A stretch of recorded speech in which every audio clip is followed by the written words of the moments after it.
За 4 години од сега сите ќе се возат на велосипед или тротинет. Градовите ќе бидат соларни. На секоја зграда со рамен покривки има градини. Зеленилото ќе се наводнува со вештачки дожд, а сите крстосници ќе бидат кружни текови.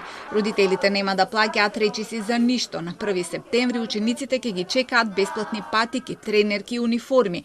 Ќе посетуваат бесплатни курсеви и бесплатно ќе тренираат спортови. Ужинките исто така ќе бидат бесплатни, а оброците поевтини за 50%.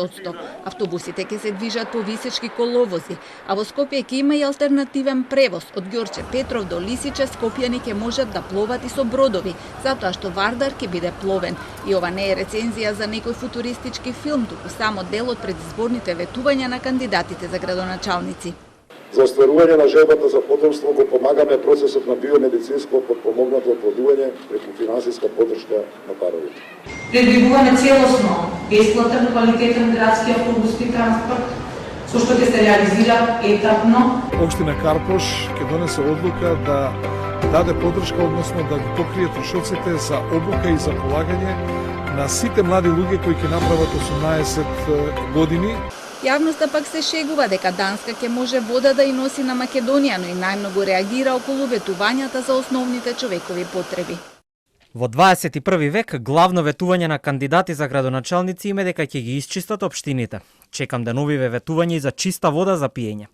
Илон Маск, немој да не чекаш на Марс, брат. Како се приближува изборниот ден, така се засилува и негативната кампања. Направиле математики по метар квадратен од толку станови, толку згради, толку за Данела, толку за Тимчо, толку за Мицко.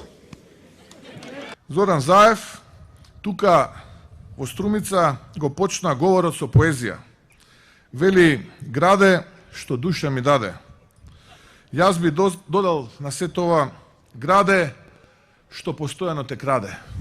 Црната кампања е најсилна на социјалните мрежи, но тоа според експертите е сосема погрешен пристап на кандидатите. Граѓаните се заморени од тоа да слушаат дека политичкиот противник е полош. Секако дека се очекува од вас да кажете дека сте вие подобри.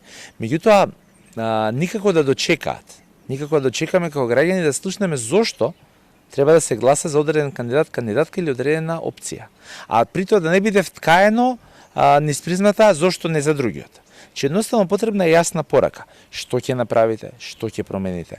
Граѓаните, потенцира Кордалов, сакаат искрен однос од кандидатите. Кои се, што направиле ако биле на власт, а ако не биле, што правели досега за да ги подобрат состојбите во својата општина. Затоа што вели не може никој да се разбуди еден ден и да си рече јас ќе се кандидирам за градоначалник и да очекува некој да го гласа по 3 дена кампања со нереални ветувања.